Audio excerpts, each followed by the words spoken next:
नमस्कार, मैं कुसुम। आप देख रहे हैं एमपी समाचार live news. Bharatiya Janata party से निष्कासित हुए थे प्रीतम लोधी ने वापसी के बाद विशेष चर्चा में उनसे तमाम प्रकार के प्रश्न पूछे गए। उन्होंने अपनी इस बातचीत के दौरान जब उनसे पूछा गया कि बागेश्वर धाम के पंडित धीरेन्द्र कृष्ण शास्त्री से हुई अनबन के बारे में पूछा, तो उन्होंने कहा कि धीरेन्द्र कृष्ण शास्त्री रामकथा से जुड़े हुए हैं और रामकथा से जुड़ने वाले धीरेन्द्र कृष्ण शास्त्री ऐसी बातें नहीं कर सकते। उन्होंने अपनी चर्चा में आगे कहा कि अनजाने में उन्होंने कुछ बातें मेरे खिलाफ कह दी थी, अनजाने में मैंने उनके खिलाफ कोई बात कह दी थी, लेकिन जो रामकथा का संदेश धीरेन्द्र कृष्ण शास्त्री देते हैं वह समाज को जोड़ने का काम करते हैं, ऐसा प्रीतम लोधी ने अपनी खास बातचीत में कहा। उन्होंने आगे कहा कि ऐसी कोई बात नहीं है, बागेश्वर धाम ने मुझे बुलावा आया है, मैं वहां ज़रूर जाऊंगा। प्रीतम सिंह लोधी जी ने आगे कहा कि मैं बागेश्वर धाम की कथा पिछोर विधानसभा में करवाने का पूरा प्रयास करूंगा, जिससे सभी को धर्म लाभ मिल सके। उन्होंने आगे कहा कि प्रीतम लोधी समाज के तमाम वर्गों का कंधे से कंधा लगाकर साथ देने वाले इंसान हैं और आगे भी हमारी सरकार दोबारा बनती है तो गरीब तबके की जनता का पूरा सहयोग करूंगा। खंडिया थाना से आरती झा की रिपोर्ट। क्या आप बागेश्वर धाम जाएंगे? बागेश्वर धाम एक धार्मिक स्थल है हमारे देश का और आस्था का केंद्र है।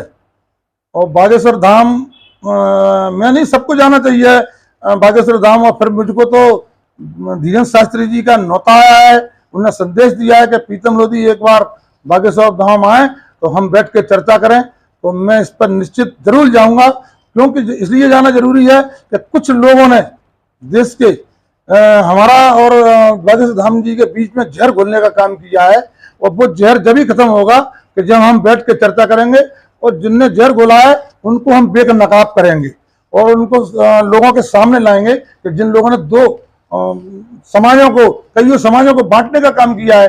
धीरेन्द्र शास्त्री जी समाजों को जोड़ने का काम कर रहे हैं, प्रीतम लोधी समाजों को जोड़ने का काम कर रहे हैं, तो हम अलग कैसे कर सकते हैं? तो यही काम भारतीय जनता पार्टी कर रही है हमारी। और भारतीय जनता पार्टी सबका साथ, सबका विकास और सबका सम्मान और सबका विश्वास, और वही काम धीरेन्द्र शास्त्री कर रहे हैं। जो सनातन को एक करने की पूरे देश के अंदर उन्होंने जो मुहिम चलाई है, और उसमें हम और धीरेन्द्र शास्त्री जी बैठकर चर्चा करके और उसको हम काम करना चाहते हैं दोनों मिलकर। और मैं भी एक शिष्य के रूप में इस काम को आगे बढ़ाना चाहता हूं और पूरे देश की समाजों को हम एक करना चाहते हैं।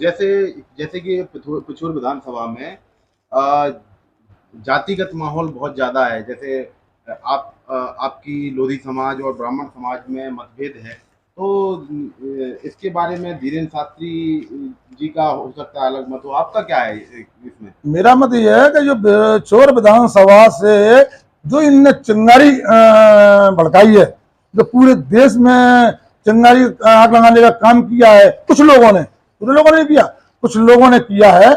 हम उसको एक तो आग बुझाएंगे और दूसरा उस जहर को हम खत्म करेंगे। और जहर को खत्म करके जितनी भी समाजों को इनमें अलग अलग किया है, हम सबको इकट्ठा करके नहीं और सबको मिलाने का काम करेंगे। वही काम धीरेन्द्र शास्त्री जी कर रहे हैं, इनके साथ कर लेके वही काम प्रीतम लोधी करेगा। हमारा काम यही रहेगा कि हम सब समाज को। कांग्रेस के लोगों का कहना है कि यदि प्रीतम लोधी विधायक बन गया तो यादव और लोधी समाज के लोग क्षेत्र को खा जाएंगे।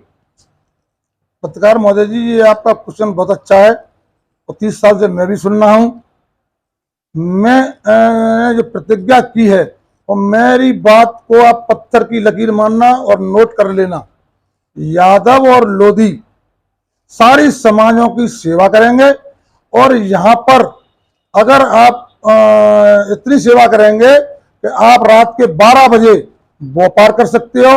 रात के 12 बजे पूरी रात हमारी माताएं बहनें आप सुनसान रोड पर जा सकती हैं और पूरे लोग जो भी विधानसभा के लोग हैं इनकी सुरक्षा और रक्षा और संरक्षण देने का काम लोधी यादव करेगा। और प्रीतम लोधी जब सेवा कर रहा है तो लोधी यादव आप मान के तय चलना केवल सेवा करेंगे। क्यों? आपने देखा 90,000 वोट मिला था मुझको, 90,000 वोट कोई एक समाज ने दिया मुझे, 90,000 वोट सारी समाजों ने दिया है मुझे। तो हमारा तो दायित्व बनता है कि सारी समाजों की सेवा करना। अब की बार मैं कांग्रेसियों को इस प्रश्न को बिल्कुल खत्म कर दूंगा। ये बार इस प्रश्न को नहीं कर पाएंगे। मैं वो चीज पेश करूंगा और वो काम करके दिखाऊंगा कि इनका बार इस बहाना जो लेते हैं मारने का लोधी समाज का, यादव समाज का, इस क्वेश्चन को मैं चंबल की गहराइयों में, इतने गहराइयों में दफन कर दूंगा इसको कि ये आवाज दोबारा कभी नहीं उठ पाएगी और सारा जीवन मेरा सेवा करने में लगेगा।